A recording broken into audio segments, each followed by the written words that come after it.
Yamakadai kuterera panguva dzino ndiyo channel yenyu inonzi Kulian TV apo patinokupai ma-updates now nezvinhu zvakasiyana-siyana zvinenge zvichiitika nekutora nzvimbo munyika yekwedu. Pandiri kutaura nemiko zvino zvimuri yeZimbabwe dzatanga nyaya dziya manje inini izvo ndinenge ndakuita ndiri pachivhidhivhidhi panapa kutefenura nekuonesana zviripo.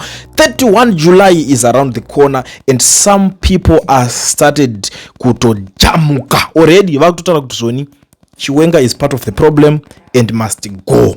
Saka pandi kurowachi dombo 1 rakuvhurumusa shiri 2.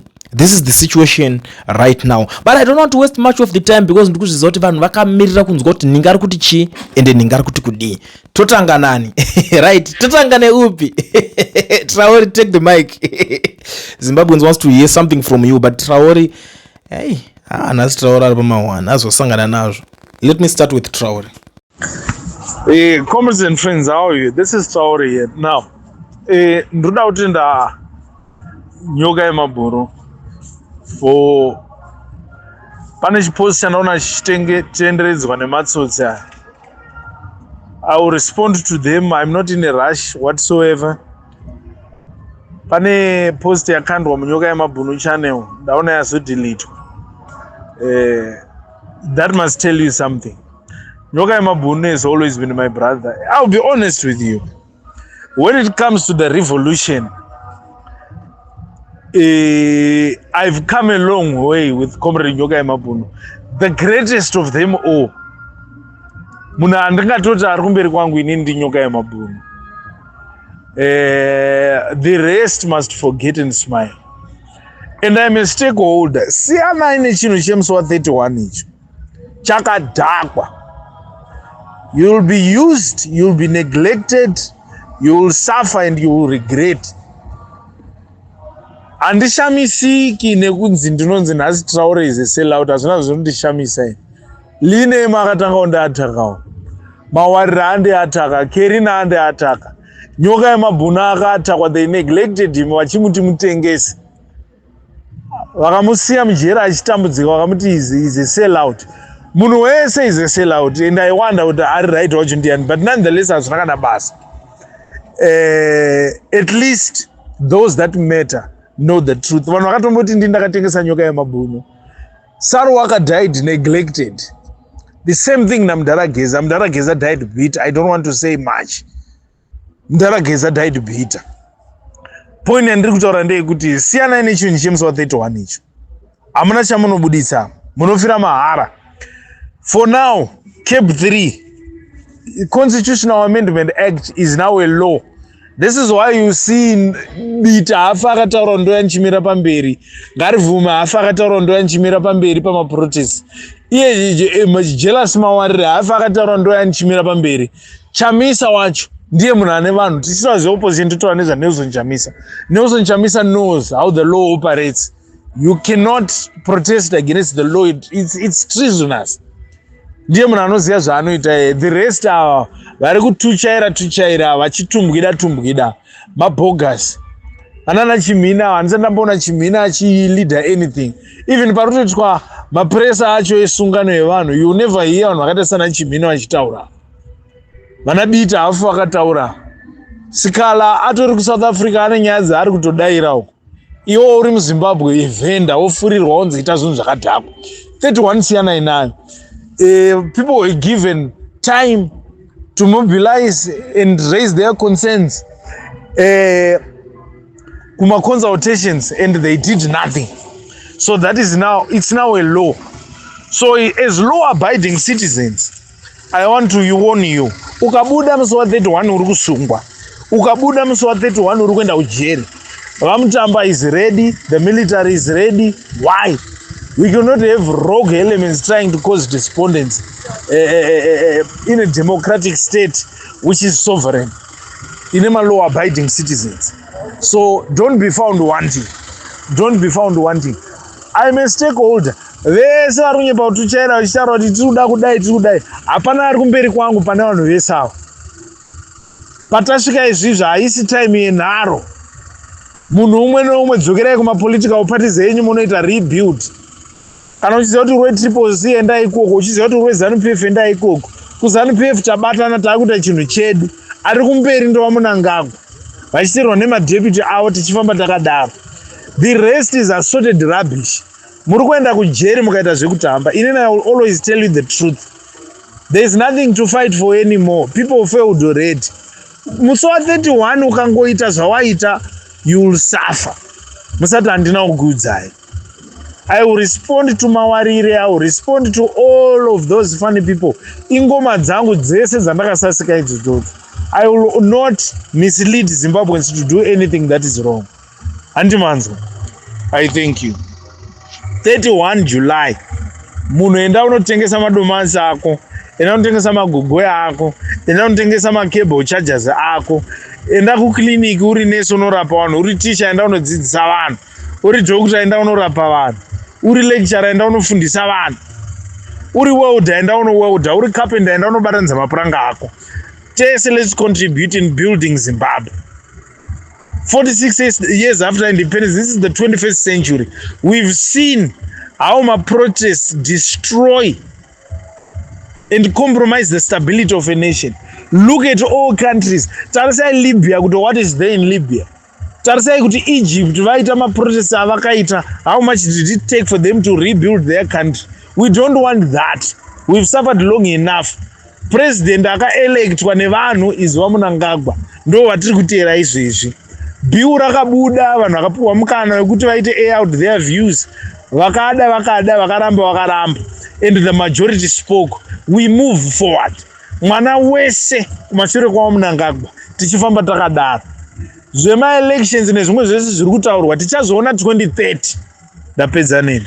Hazvina kumira zvakanaka muri yeZimbabwe. Idzi nyaya idzi manje kaidzi ndo nyaya dzekuti tinodziswerera ende ndichitoda manje. And by the way, ndanichinzwa nyaya kuti zvoni Nyatsimba Mutota asikuoneka kuti ari kupi, but hakuna atandibata from his family. You know, nyaya dzinonetsa dzekuti wangoona munhu asipo bvota ndisikumuona. Chinonyoitika dzimwe nguva sometimes vanopererwa nedata maactivist, sometimes vanosangana nezvinhu zvakasiyana-siyana wo skillful, but I believe that he is in hiding. But I will be back ndichikuonesai kuti what exactly is going on panyaya yaNyatsimba Mutota. But we want to call someone who is ready kuresponda kuna Comrade Traore pane nyaya iri kubva yatotaurwa iyoyi. Ayo toda kuti tiite something of the moment kuti iwewe kana uri kwauri kubvona kuchinguzoti chibaba kwakatika maupdates ari kubuda ndakakulia ndimazuva nharo dziri kurova pachivhidhivhidhi chachiya ma1. So if you want to partner with us, feel free to contact me kupatna zvinhu zvakasiyana-siyana zvinoitika pachivhidhivhidhi, you know, to run these things kuti chizvikwanise kuita smooth. Umwe munhu anogona kungoti inini ndikwanisa kupatnawo nechakati, you know, zvakasiyana-siyana zvinhu zvinodiwa panapa.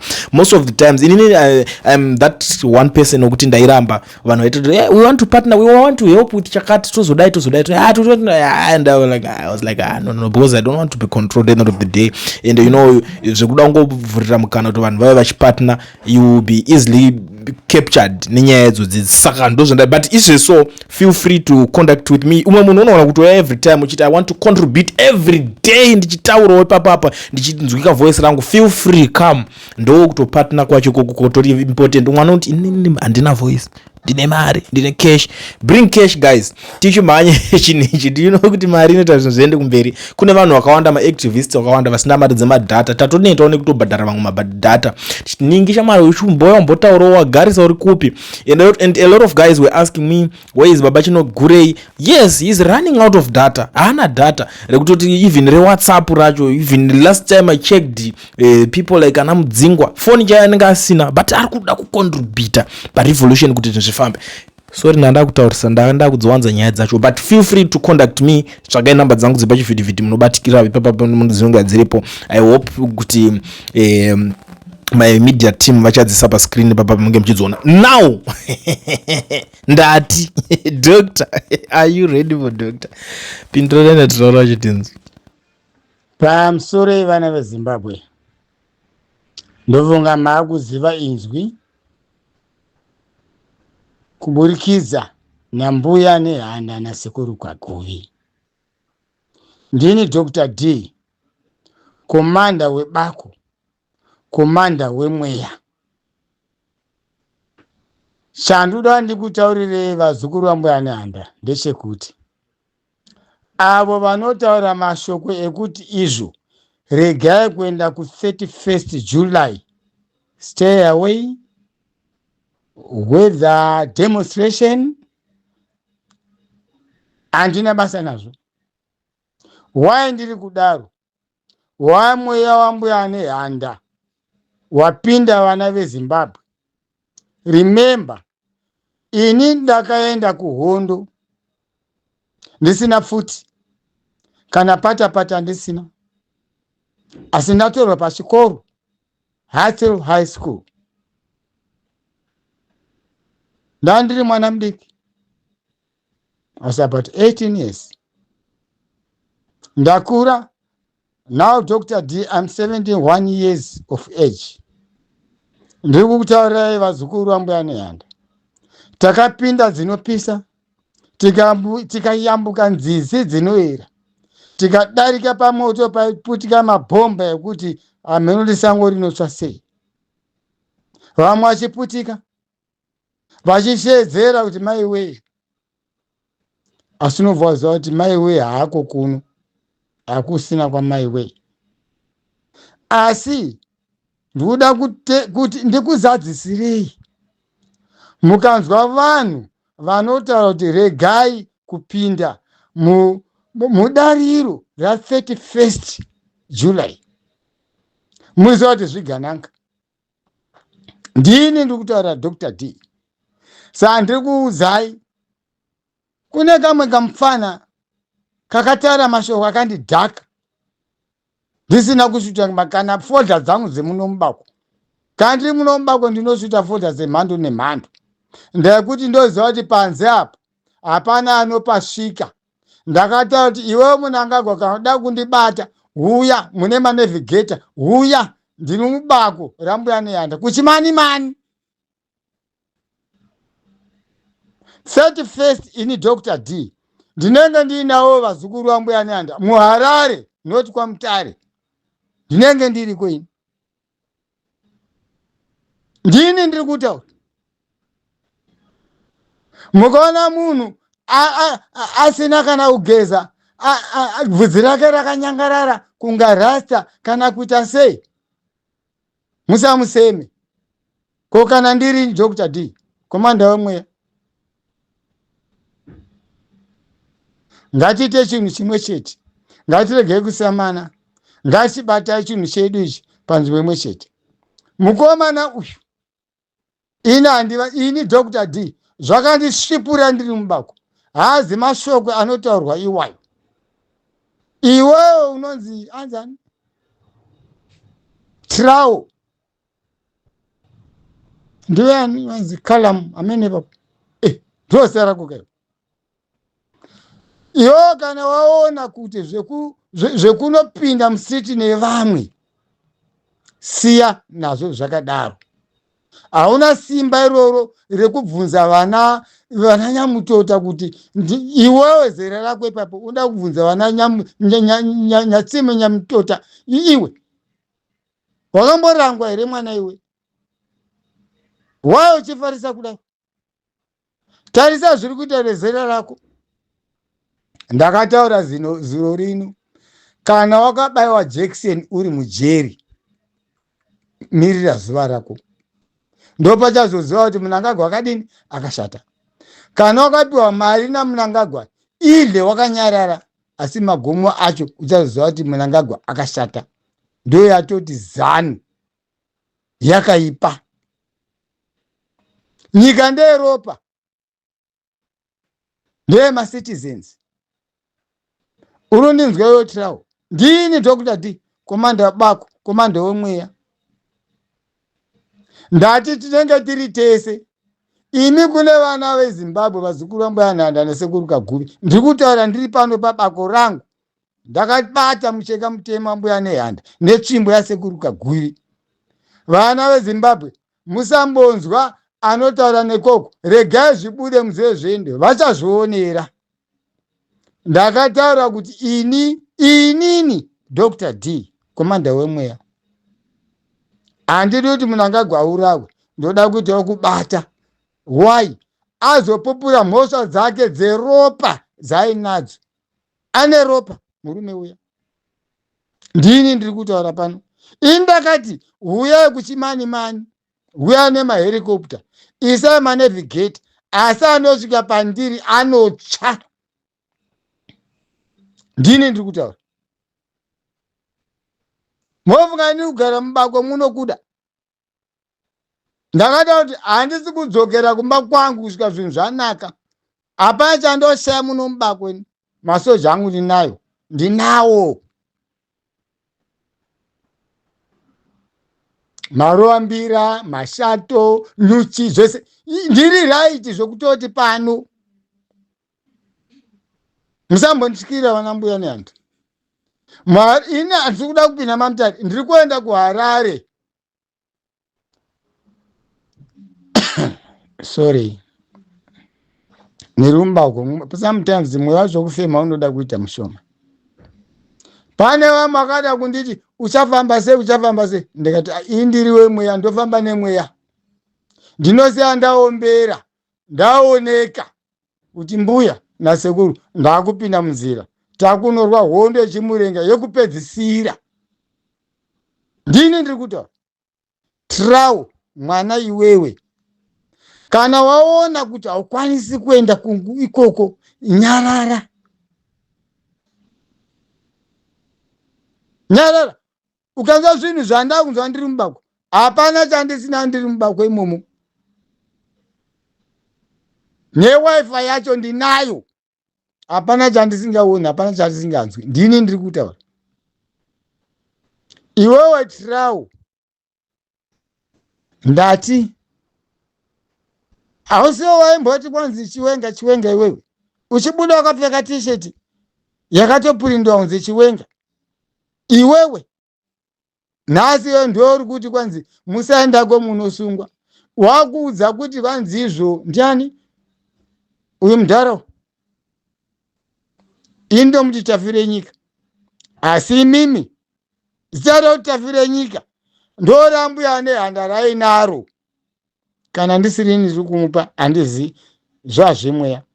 Asi rake anonzi Nyatsimba Nyamutota.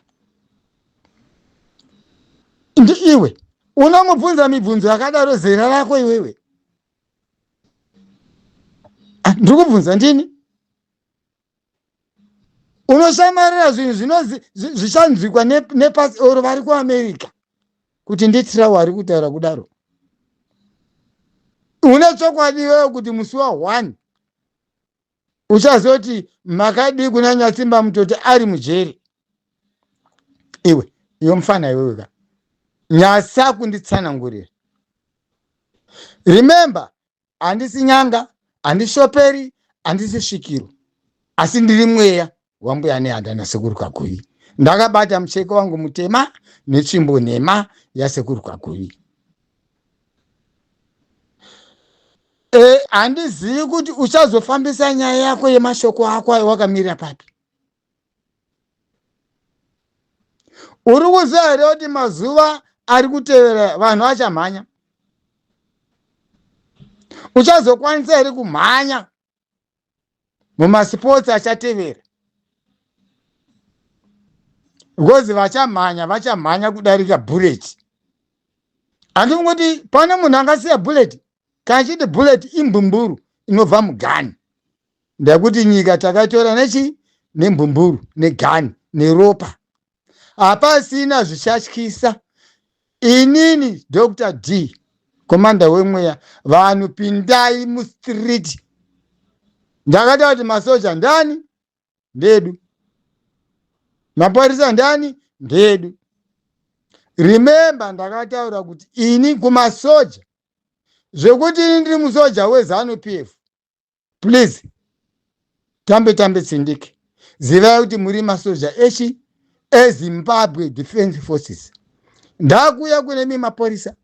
Muzoda hamusi maporisa eZANU-PF. Muri masoja Zimbabwe Police Force. Handisi kuda kupedza nguva yangu. Ndadzoka hangu nhasi ndakazvizororera.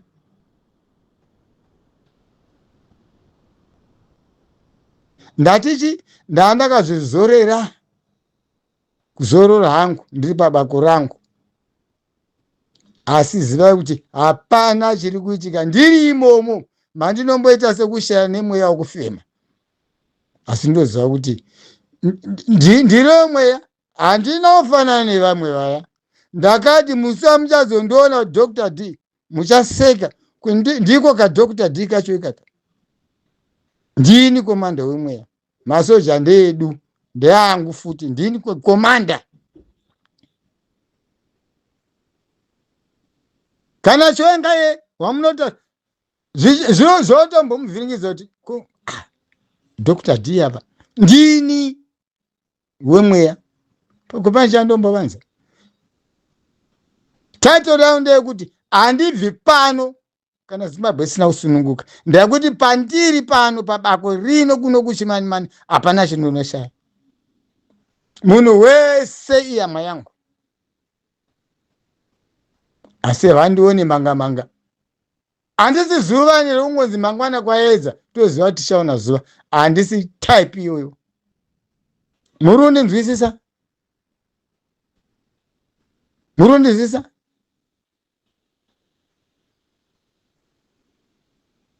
Ndine zvipoko zvevana veZimbabwe vakafa munguva yehondo, ndinawo. Asi nguva ichasvika tichazowana mutungamiriri achazotanga kutaura inzwi rekuti regai tifambira ukomana titore mabhonzo avo, semuromo wakasivataurwa nani nambuya nehanda kuti mapfupa achapfuka kusvika tavatora vanhu ivavo. Ndini Dr. D, asi nyangu iri pane mukomana Trao uri mwana mudiki Stereki muzukuru Peta Muswe. Kana wakapuhwa mari idla wakanyarara, kana wakabayiwa jekiseni rekafira mberi rakukuvhotomokesa, ifa zvakanaka. Ndini Dr. D, vana veZimbabwe. Handina mashoko akawanda, asi ndati nditsemure waya, ndakuti mashoko ako Trao akanditsemura mwoyo wangu nepfungwa dzangu, endakatsemura mwoyo wangu yane handa nasekuru Kaguye. Ndokutendai vana veZimbabwe, mashoko aya adavirwe nevari pasi nevari kudenga, nemudzemi yese yenyika yeZimbabwe. Rwendo rwamuri kupuhwa kunzi endai kustriti ndimbuya nehanda nasekuru Kaguye kuti vari kutendeka kuti chifambai vana. Mapfupa kuda muzvizivi zvakanaka, ndokupfuka kwevana vese vakafira musango veZimbabwe. Iwewe Trao ungataura kuti wanzi muri kuti vanhu vaende kustrike vane chikafu here? Chiwati takaenda kuhondo tine chikafu here? Takaenda kuhondo tine bhutsu here? Takaenda kuhondo tine pfuti here? Asi chaiva chinangwa chekusunungura nyika yambuya nehanda nasekuru Kaguye. Chinokufadza chii? Imbofunga wega kuti mbuya nehanda vakaita zvokusungirirwa nevapambi vepfumi, zvokurwadza sei? Nhasi wakuti kwanzi endai munonosungwa, wamunangagwa. Ndokubvunza, ndini Dr. D, wamunangagwa here iwe Trao? Kalamu, ndiwe kakalamu wacho. Warasika papi? Pane imwe program anakamboteerera ndeyekwane ava Mbire TV yavamhazvi here? Ndizvo inotizvo takarasika papi? Havasi kupenga inhoroondo kumashure kuti zvakuitika nhasi, saka patakarasika papi ndepapi? Tichitorwa goridhe vanhu takatarisa napurezidendi kuita mbavha kubuda munyika pasina, achisiya pasina vice president. Inyika ipi yakambozviita? Ndikubvunza. President anounganirwa nembavha iye achitogova mbavha.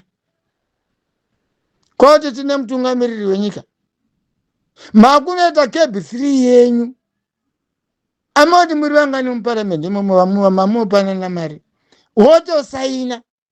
Uri kusainira vana veZimbabwe here kana kuti uri kusainira mazosi ako emari aya mbavha dzako iwewe Mnangagwa? Ndini Dr. Ndii ndiri kutaura. Please, ndati ini handisi kuzodzokera kubva pano pabauko pano kusvika iwewe Mnangagwa uchibva ini ndiri kubuda mubako. Ndinenge ndida kuita kukubata. Handidi kuti uraweni, ndoda kuti ubatwe. Uchaurawa nemhosva yako ndochatonga kuti unokodzera zvipi. Ndekuti une ropa mumaoko iwe Mnangagwa Edison. Kubva kunana Chitepo vese chichiko ndati nini mabhuku ese ndinawo muno mubako, mapepa andinawo.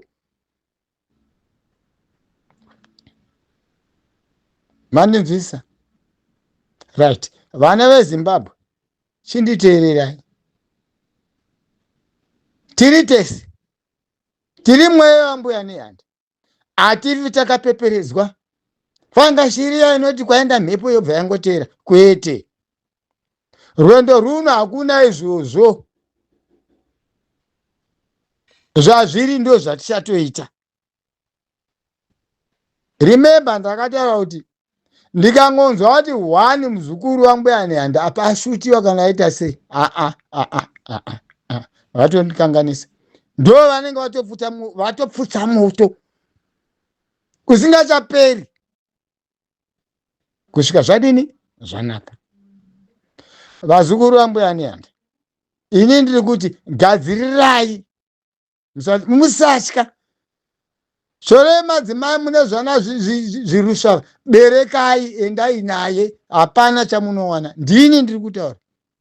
Dr. D komanda wemweya.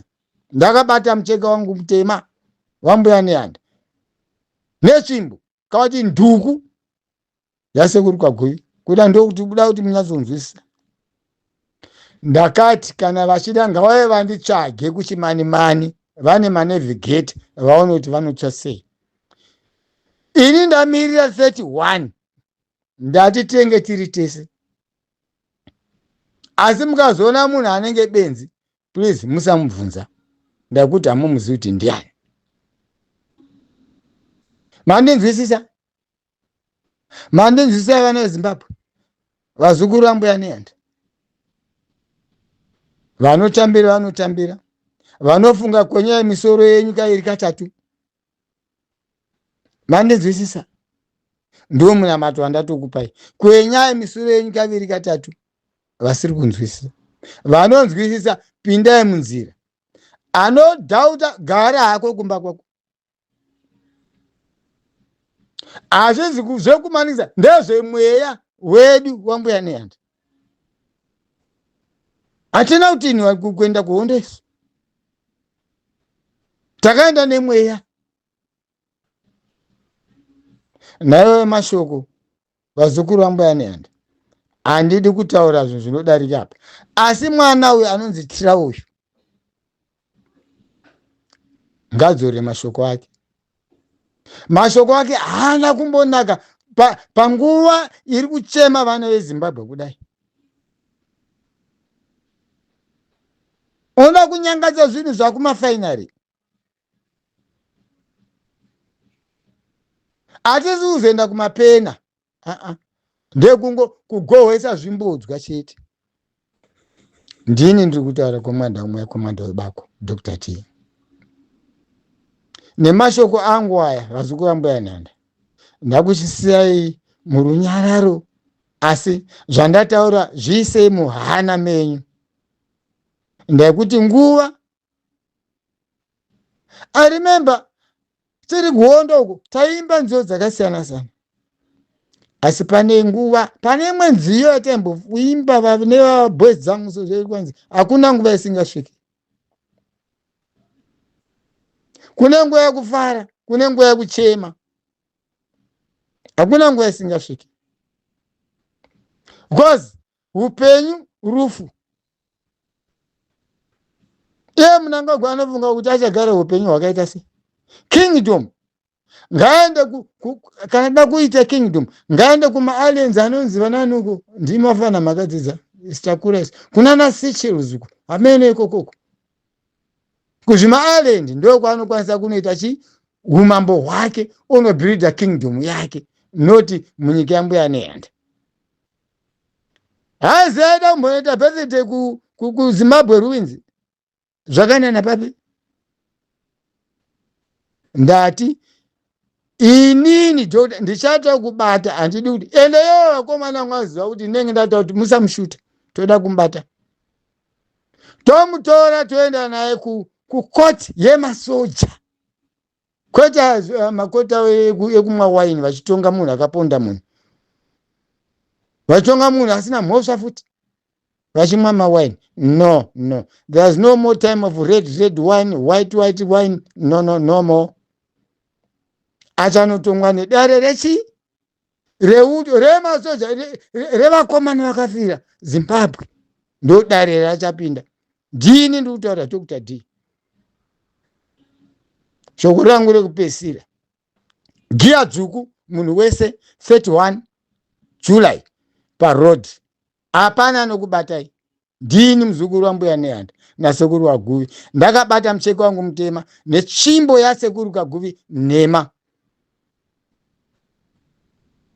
Ndakukusai murugare, hakuna kuchema kusingaperi, kunyepa. Right, muri yeZimbabwe mazvinzwira ayo nyaya dzacho dzakareba zvekutaurwa zvipere, but rekedza ndishandise mukana unoyu ndisati ndarwa pasi iko zvinezvi because zvakawanda zvereloading, zvakawanda zvoda kunzwikwa nevanhu pachivhitivhiti panapa. Thank you so much for tuning in to Kulian TV, but ndobva ndangokuzivisai kuti kana uchingori munyika yeSouth Africa ineyi uchida kuregisterwa macompanies nekuvhurwa ma-FNB business accounts usina ma-work permits kana start permits, ndakutsvagirai plug right. Education Research ndo inokwanisa kuitira izvozvo. Education Research ndo company inotungamirwa nana Mukoma Owen. Education Research ndo company inoregister macompany nekuvhura ma-FNB business account. Saka iko zvinezvi zvandimuona zvemabasa zvawandirwa bakunze match dzokerai kumusha kwenyu what. So this is the right time yekuti muchitanga kunzwisisa kuona kuti alright, ma business owners havasi kudzingwa munyika, vari kumhanyisana